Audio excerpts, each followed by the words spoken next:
Assalamualaikum warahmatullahi wabarakatuh. Sobat RSI, kembali bersama saya Ika Mustikawati. Di sini kita akan membahas tentang vaksinasi influenza. Telah hadir bersama kami Dr. Emi Andrini sebagai dokter umum Rumah Sakit Islam Yogyakarta PDHI. Assalamualaikum Dr. Emi. Waalaikumsalam Kak Ika. Apa kabarnya hari ini? Alhamdulillah baik. Iya. Dokter, sekarang ini kan dengar-dengar nih, Iya. vaksin influenza itu sudah ada ya. Itu untuk penyakit influenza ya, untuk mencegah penyakit influenza ya. Iya. Kira-kira bisa dijelaskan nggak sih dok, itu vaksin influenza itu seperti apa gitu loh, karena biar kami semua ini pada tahu nih. Oke, ya. Tentang vaksin influenza ya. Ini bukan vaksin baru sebenarnya. Ini sudah lama kok. Sudah lama. Iya. Dari sudah tahun 1950-an, 1930, 1950 ya, itu sudah ada vaksin influenza. Nah, vaksin influenza ini, vaksin ini kan zat biologis yang dimasukkan dalam tubuh seseorang ya, yang diharapkan nanti akan menimbulkan antibodi dari orang tersebut.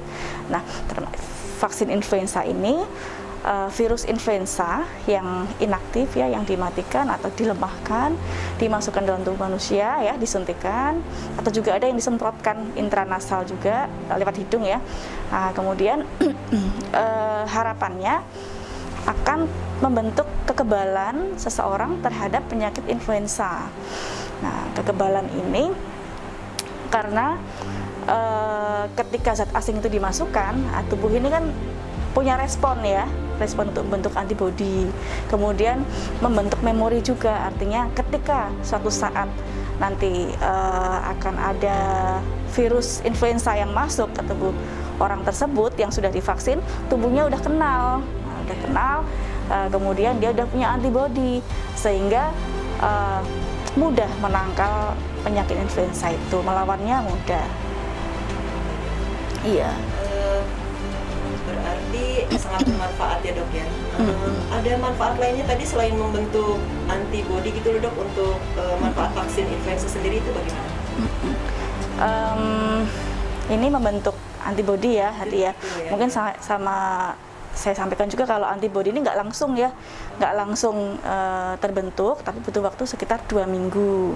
Nah, kemudian vaksin ini juga ada yang istilahnya trivalen sama kuadrivalen. Nah, perlindungannya, manfaatnya ya ini. Kalau yang trivalen ini kan terdiri dari 3 strain virus. Nah, 3 strain virus ini yaitu 2 jenis virus influenza A, H1N1, H3N2, dan 1 jenis virus influenza B. Kalau yang kuadrivalen terdiri dari 4 strain. Dari 4 strain yaitu 2 jenis virus influenza A, itu H1N1, H3N2, dan 2 jenis virus influenza B, B Yamagata, B Victoria.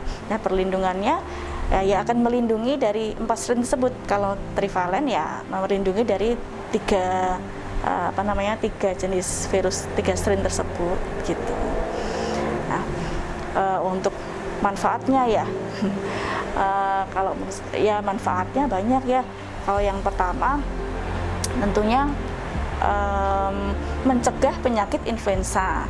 Nah, mencegah ini artinya ketika kita ini terpapar virus influenza ya, misalnya ada yang penderita influenza, kemudian virusnya mengenai kita, nah harapannya kita tidak terkena.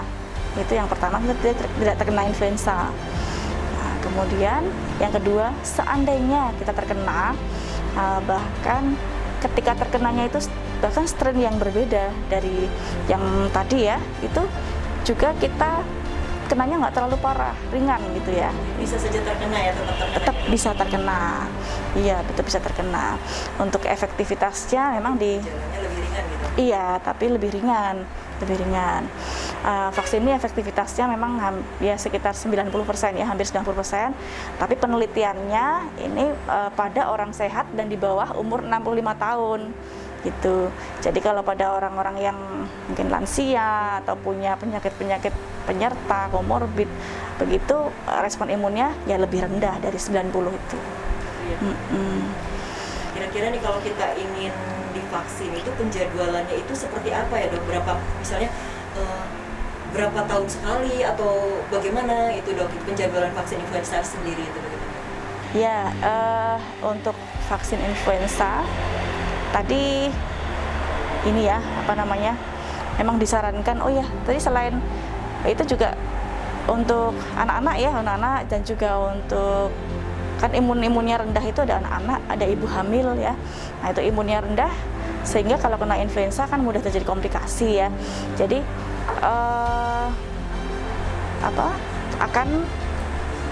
vaksin ini akan melindungi dari komplikasi itu, termasuk yang penyakit-penyakit komorbid tadi. Komplikasi influenza kan ada macam-macam ya.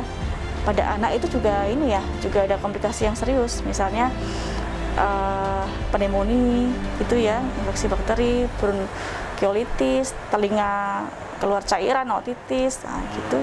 Kemudian pada dewasa juga, orang tua juga mudah terkena pneumonia gitu ya. Diabetes juga mudah terinfeksi, orang hamil segala itu juga mudah komplikasi. Nah, sehingga itu adalah kelompok yang disarankan. Nah, kemudian untuk penjadwalannya, nah untuk anak ini kan rekomendasinya dari Ikatan Dokter Anak Indonesia ya, IDAI. Untuk anak dimulai dari 6 bulan. 6 bulan. Itu. Ya 6 bulan. Kemudian sampai 6 bulan sampai 8 tahun itu diberikan vaksin yang pertama 2 kali. Ya. Dengan jarak 4 minggu. Nah, selanjutnya setelah itu setahun sekali. Nah, kemudian untuk yang 9 tahun ke atas, nah ini nanti diberikannya setahun sekali. Gitu. Dewasa juga sama, setahun sekali, terus setahun sekali gitu, untuk melindungi dari influenza ini. Berarti di atas 9 tahun sudah setahun sekali ya dok ya? Iya, di atas sana sudah setahun Kira-kira sekali. itu kalau misalnya divaksin ya setahun sekali, itu ada efek sampingnya nggak dok? Iya, efek sampingnya bisa tidak ada, bisa juga umumnya ringan, gitu kan. Pasti masyarakat akan tanya gini, pakai demam enggak ya dok? Iya, iya. Memang bisa terjadi efek samping yang ringan. Ringan yang dimaksud di sini bisa aja demam yang ringan ya, demam, sakit kepala, kemudian nyeri atau bengkak di area suntikan. Memang itu mungkin terjadi ya, bisa terjadi ya, seperti itu. Tapi Tidak berbahaya kan dok? insya Allah enggak ya. Itu termasuk dalam efek samping ringan saja. Nah, bahkan umumnya ya teh, kalau saya ini terus terang vaksin influenza sudah lama ya, sekeluarga, ART, kemudian keluarga saya, keluarga besar juga pada vaksin influenza tuh biasanya nggak ada keluhan apa-apa teh. Jadi nggak ada rasa apa-apa gitu. Jadi kita nggak usah Hampir kayak nggak ada, vaksin influenza. ya paling bisa jadi efek samping ringan. Nah, tapi ada juga yang ada catatan khusus ya. Misalnya pada yang punya alergi, ya, punya alergi, riwayat-riwayat alergi sebelumnya, kemudian terutama untuk yang punya alergi telur, karena komponen vaksin ini ada bagian dari telur. Nah, ini memang saya sarankan kalau mau vaksin ya di rumah sakit. Nah, ini lebih aman saat nanti ada pengawasan alerginya. Seandainya kalau ada efek samping ya, reaksi alergi yang cepat juga bisa diatasi seperti itu. Baik dokter, nah sekarang ini sudah dipaparkan dengan jelas tentang vaksinasi influenza. Kita kalau ingin vaksin influenza ini bisa kemana ya dok ya? Ya, bisa di fasilitas kesehatan ya, di RSI bisa, di rumah sakit Islam kita deh, di RSI PDHI. Ini untuk vaksin influenza ini bisa dilakukan kalau pada anak, nanti bisa diarahkan ke dokter anak. Nah, kita di RSI PDHI ini kita punya 3 dokter spesialis anak ya. Nah, punya 3 dokter spesialis anak yang bisa melayani vaksin influenza ini pada anak. Nah, kemudian kalau mau yang dewasa bisa di klinik umum juga bisa, maupun di penyakit dalam juga boleh, bisa saja. Iya, jadi bisa. Itu bisa kapan saja ya dok ya kalau kita mau vaksin nih? Bisa, insya Allah bisa. Baik dokter Emi, terima kasih atas penjelasannya. Sobat RSI, alhamdulillah sudah kita bahas tentang vaksinasi influenza.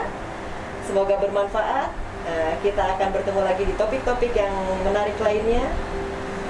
kasih, salam sehat. Wassalamualaikum warahmatullahi wabarakatuh.